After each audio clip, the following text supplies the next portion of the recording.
જોવે કઈ આમ બેહી ન રહેવાય વાડીએ તો બેહવી છે ભલા દાદા આમ જોવો રેલગાડી આવે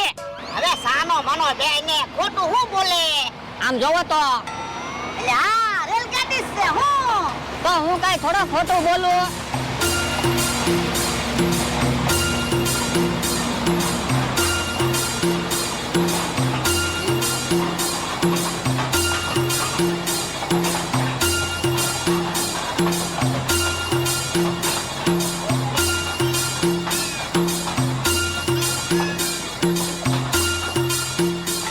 ભલા દાદા રેલગાડીમાં બેહવાની તો બહુ મજા આવતી છે ને હા તો હાલો ને આપણે બેહવી પણ આપણે બેઠા તો સીવી હું રેલગાડીમાં બેહવાનું કહું આપણે તો બાકડા ઉપર બેઠા પણ તું એમ માની લે ને આપણે રેલગાડીમાં જ બેઠા રેલગાડી તો હાલે બાકડા કાઈ હાલે એ બાકડા નો હાલે તો તું હાલ